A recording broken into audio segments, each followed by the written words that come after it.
come away with me, come, let's go away to be on a new adventure for two.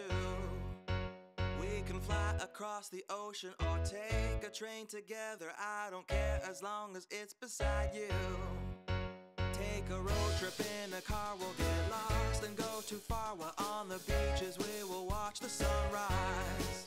And if we've done there's all to do, I'll just sit and stare into your loving face, graced with those beautiful eyes. I have fallen madly in love, you're the only one I think the world of, and I will stay true, 'cause you got it, you got it, you got my heart. I know together we'll be forever, never will part. You got it, you got it, you got my heart. The first time I saw you, right then you had me right from the start.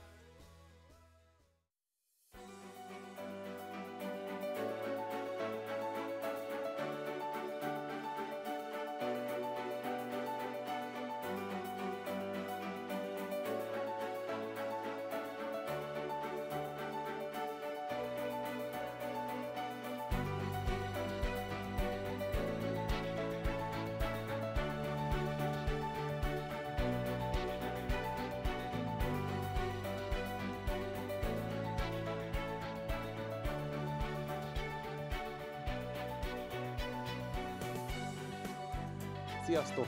Sok szeretettel köszöntök ismét mindenkit. Torrevieja, Punta Prima a helyszín, ahol vagyunk.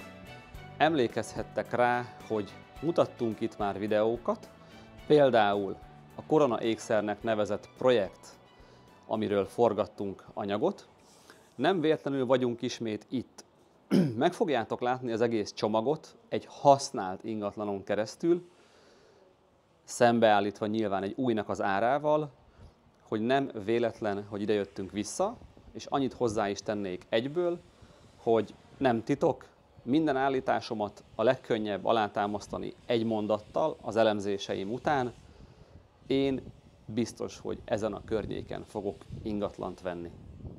Két részből fog ez a mai videó állni.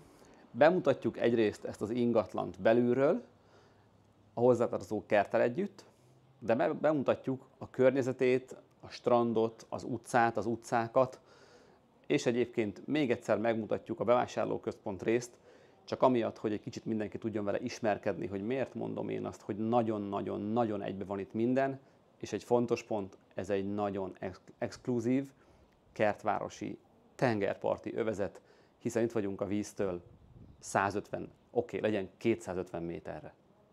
A teraszon láthattátok, hogy nagyon napos volt, és nagyon napos. Azért, mert a 82 négyzetméteres nappali kéthálós lakás az egy déli tájolású, minden előnyével és hátrányával, 4. emeleti és parkra néző lakás. Ez mind nagyon fontos, ugye, mert amiatt, hogy parkra néz, rettentően csendes, déli tájolást valaki szereti, valaki nem szereti, 4. emelet szintén ad elég teret és privát szférát, és hozzá is tenni a 4. emelethez, hogy az épület az 4. emelet plusz úgymond egy, az 5. emeleten van 2 darab penthouse. Így néz ki tehát a lakópark, a lakást pedig mutatjuk tovább, de ha már a konyhában megálltam, teljesen be van rendezve. Ha megerőszakolom saját magam, azt mondom, hogy egy tisztasági festést csinálnék, egyébként beköltözhető, mivel 2015-16-ban épült az épület meg a lakópark, újszerű, tehát ez egy új építésű projekt, ez technológiailag is igaz lesz. Szóval, ahogy mondtam, tisztasági festés maximum, azon kívül bárki hozzányúl, ez már csak a saját ízlés kérdése és saját igény kérdése. Nyugodt szívvel megvenném saját használatra is, vagy akár kiadásra is. Fogjátok látni a bútorokon, az anyaghasználatokon, mindenen, hogy ez egy igazi modern lakás, és még egy dolgot nem tettem hozzá, 240 000 euróért. Ha már belecsaptam a lakásnak az árába is, akkor megpróbálom egy kicsit összefoglalni, hogy mi van benne ebbe a 240 000 euróban. Új építésű lakás, nappali 2 háló, ahogy mondtam, 82 négyzetméter, teremgarázs, ez egy nagyon fontos pont, korábbi videók alapján látjátok, tudjátok, tároló, gyönyörű mediterrán növényekkel, pálmákkal, élőfűvel berendezett leánderes 2 medencés kert, parkra néző a lakás, ahogy mondtam, és ahogy már mondtam, fogjátok látni, nagyon közel vagyunk a tengerhez, Nautilus étterem, Punta Prima étterem, Punta Prima strand. A Corona XR projekt kapcsán elhangzott már tőlem az exkluzív szó, nem nagyon szeretem használni azt a szót, hogy elit, de legyünk őszinték, itt nincs mit szépíteni, ez egy elit környék. Ami egyébként meghatározza a látogatók körét is, mindegy, hogy tulajdonos vagy vendég, bérelhető ingatlan kapcsán. Ezért szerettem volna azt is nyíltan őszintén hozzátenni, hogy biztos az is, hogy mi igyekszünk ezen a környéken a lehető legtöbb lakást kiadni majd, úgymond pontosan a vendégkör miatt, és aki tudja, hogy mi milyen vendégkört igyekszünk kiszolgálni lakáskiadás kapcsán, azt már nem is fogom meglepni ezzel a kijelentésemmel. A lakásnak a bemutatásánál látszik ugye itt a mennyezetbe a beépített hűtő-fűtő befúvós rendszer. Ahogy mondtam, a 2015-ös 6-os évek miatt ugye technológiailag ez a lakás ez már úgy épült és készült, hogy beépített klímával, nevezzük klímának működik, és mind a 2 fürdőszobájában van pluszba padlófűtés. Mindenhol egyébként hideg burkolat van, ez egy ilyen mészkő jellegű burkolat, és ez megy végig az egész lakáson, a hálószobákban és a fürdőkben is, ezért emeltem ki, hogy a fürdőszobába itt már nagyon jól jött az, hogy tettek be padlófűtést, és ha már erről a részről ejtünk pár szót, ugye láthattátok korábbi videókban, hogy mondjuk egy 1980-ban, 90-ben épült lakásban még semmilyen fűtés nem volt, utána kerültek be split klímák, tehát nyilván Spanyolországban is, amikor a 2000-es évektől kezdve beszélgetünk, itt már azért a fürdőben padlófűtés, és egyébként a beépített hűtő-fűtő rendszerek jöttek, mentek, vannak. Bele tudok én kötni bármibe, ebbe a hálószobába például, ebbe a függönybe, meg ezekbe az ágytakarókba, de őszintén keresem a KK-n a csomót, hiszen a hálószoba ezzel a 2 egyszemélyes ággyal bőven tágas, hatalmas beépített szekrényel, és akinek egy picit van tapasztalata úgy általában a lakásoknál, az fogja érteni, amit mondok, hogy egy 82 négyzetméteres lakás 2 hálóval az úgy összességében valóban tágas. Tehát azért a legtöbb 2 hálós lakás sokszor nem hogy 60 plusz négyzetméter, hanem 50 négyzetméter. Itt a tágasság az mindenhol érződik. Mondtam, hogy van 2 fürdőnk, megmutatjuk az egyiket. Az egyiket, ami a közlekedőből elérhető, a 2 egyágyas hálószobával szemben, egy nagyon tágas, hatalmas zuhanyunk van, egy WC-nk van és egy mosdókagylónk van. Kötözködök még. A csempét én nem szeretem, de nem nyúlnék hozzá, mert passzol az egész lakáshoz. Külön passzolnak ezek a barna csíkok az összes mediterrán hatású barna beltéri ajtóhoz, a konyhához, a beépített szekrényekhez, és fogjátok látni kívülről azt is, hogy ez egy mediterrán stílusú lakópark, szerintem a modernebb és a szebbik fajtából. Nem kezdek el négyzetméterekről beszélni, de annyit mondok, hogy ez a hálószoba szintén nagyon tágas. Jelenleg egy francia ágy van benne, itt a hatalmas beépített szekrény. Nem, hogy elfér kényelmesen a 2 darab élszekrényünk a francia ágy mellett, meg a komód, hanem a ablak felüli sarokban egy baba ágy, vagy még egy egyszemélyes ágy is bőven elfér, ha valaki egyébként azt szeretné betenni. És ez ugye az úgynevezett master bedroom, tehát bejöttünk a közlekedőből, hálószobának saját, privát fürdőszobája van, azt is megmutatjuk egy pillanatra. Nem szoktunk alaprajzokat betenni ezekbe a videókba, most se fogunk, de tényleg azon gondolkodok közben, hogy jön ki a 82 négyzetméter, mert a master bedroomnak a fürdőszobájában konkrétan tánctér van, úgy, hogy van benne egy dupla mosdókagylónk, egy WC, egy bidé és egy fürdőkád, tehát nem lepődnék meg, hogyha el lenne a négyzetméter írva, de maradjunk annyiba, hogy én soha nem ezt a részt nézem. 240 000 euróért kapunk egy tényleg nagyon jó lakást exkluzív környezetben, és itt már ugye lehet hasonlítani azt, hogy Ha újat vesz az ember, és a használtat, tehát mondom máshogy, akárhány négyzetméter, vadonatújba ezek a lakások nappali 2 hálóval, ezzel a négyzetméterrel, bútor nélkül most olyan, hát elsőre azt mondanám, hogy 350 000 euró körül kezdődnek, főként, ha ennyire közel vagyunk a vízhez, és ha ilyen kertünk van, ezeket is megmutatjuk.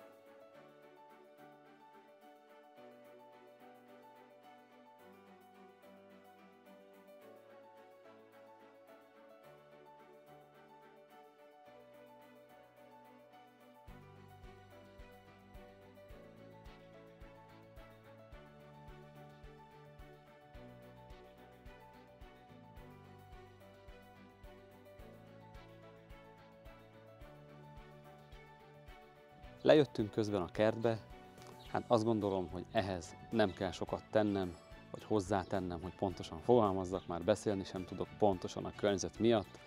Itt állunk a lakópark egyik medencéjénél, mögöttem a pálmák, meg a medence, meg a napsütés szerintem elmond mindent.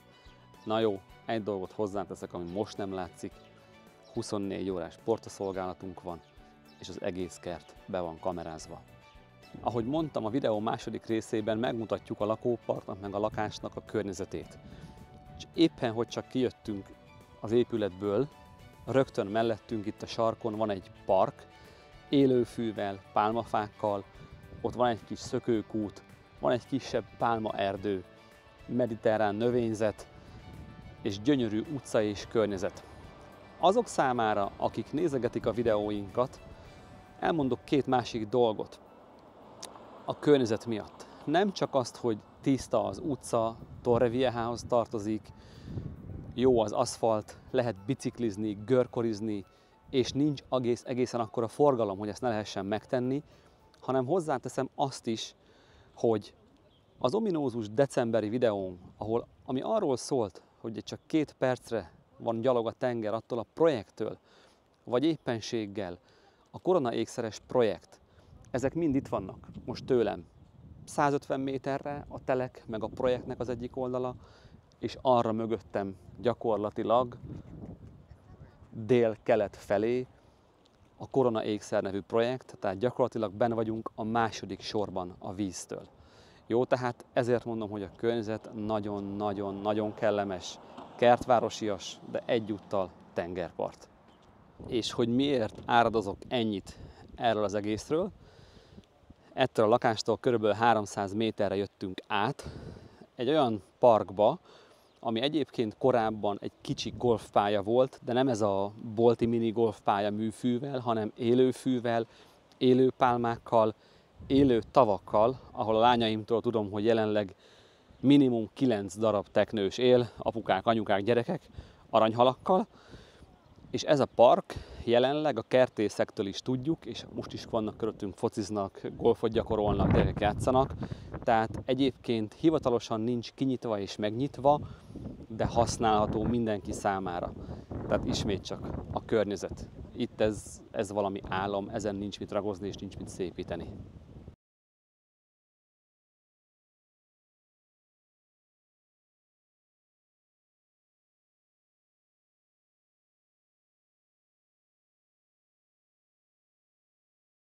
Visszajöttünk közben ide a lakópark elé gyakorlatilag, azért is, mert azt is meg akartok mutatni, tehát így vizuálisan, hogy ugye itt van mögöttem a tenger, 200 méter nagyságrendileg, vagy 250, ahogy mondtam korábban.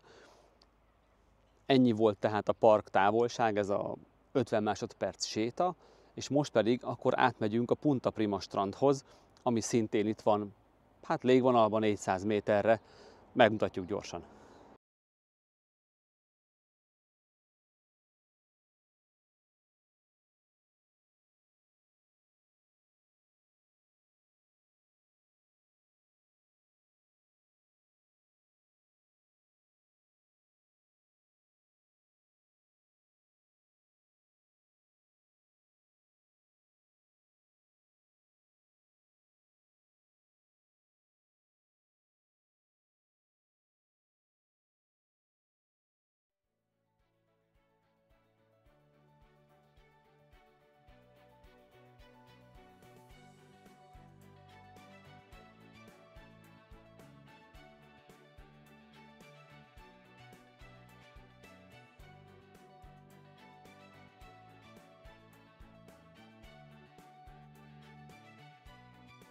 Eddig tartott tehát mindössze lesétálni az apartmantól a Punta Prima strandig és a Punta Prima étteremig. Lassan el fogunk majd köszönni, de szerettem volna még egy-két információt hozzátenni ez a mai anyaghoz. Egyrészt, hogy azért is áradozok ennyire erről az egész Punta Prima részről, mert ez egy pici kis félsziget, de ilyen icipici, vagy inkább földnyúlvány, ami a legutolsó 2 nagy projekt, amiről egyébként videót készítettünk ugye korábban, befejezésével, a 2 projekt befejezésével gyakorlatilag be fog telni. Tehát utána egy-egy foghítelken lehet, hogy lesz még egy-egy családi villának az építése, de nagy projekt nem lesz már építhető, mert nem lesz hozzá hely. Ez azt is jelenti, ugye, hogy itt nem lesz építési forgalom az egész környéken, vagy nem domináns. Tehát befejeződik, bezárul az egész, az ingatlanokkal kapcsolatban utána már csak ugye a másodpiacon való kereskedés fog megmaradni, piactól függő árakon, emellett véglegesen kialakul egy gyönyörű, kertvárosias, tengerparti zöldövezet.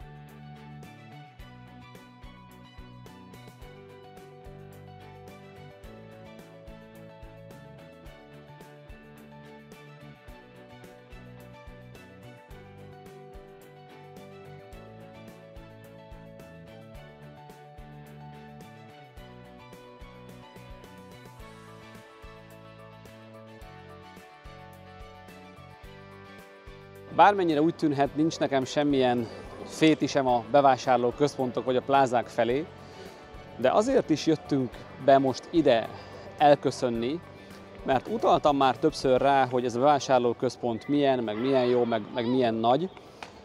Igazából azt akartam elmondani most, hogy így az év elejével kijöttek a bevásárlóközpont menedzsmentjétől a számok, mégpedig annak kapcsán, hogy 2023-ban 15 millió látogatójuk volt, ami 8%-kal magasabb, mint a 2022-es látogatószám, és egy másik szám 18 millió euró, amekkora összeget felújításra költöttek az előző hónapokban, többek között a mögöttem látható medúza alakú, nagyon színes, nagyon modern kis játszórészre, de egyébként csinálnak több játszórész gyerekeknek is, és nyilván nem ez volt 18 millió euró, hanem ezzel azt akartam egyébként demonstrálni, hogy mikor engem kérdez bárki, hogy melyik ingatlan, miért jó, miért nem, nem semmiért mondom azt, hogy ezen a környéken nem engem kell megkérdezni, hogy mi a jó befektetés. Meg kell kérdezni a Vizert, meg a Ryanair-t, ahogy szoktam mondani, hogy miért van ennyi járat, és miért van tele, és meg kell kérdezni a beruházókat, és meg kell kérdezni a pláza menedzsmentjét, hogy miért gondolták azt, hogy megéri nekik az egyébként is szuper plázára 18 millió eurót költeni. Hát azért nyilván, mert ez meg fog térülni. A Punta Primáról szólt tehát a mai anyag, de a pláza körülbelül 5 percre van autóval a Punta Primától, ezért szoktam én azt mondani ilyenkor, hogy a Punta Prima az Torreviejahoz tartozik, a pláza meg Orihuela Costához, tehát gyakorlatilag a Punta Primánál mi úgy vagyunk Torreviejában, hogy közben egy kicsit Orihuela Costában is, ugye a közeli lehetőségek véget. Ennyi fér tehát bele a mai videóba, köszönjük szépen, hogy megnéztétek. Ahogy szoktam mondani, véleményeket, ellenvéleményeket bármikor szívesen fogadunk, telefonon, e-mailen egyeztessünk, bármilyen kérdésre szívesen válaszolunk, vagy pedig személyesen találkozzunk, folytassuk a beszélgetést Siófokon, Budapesten, vagy éppenséggel itt Spanyolországban. Sziasztok!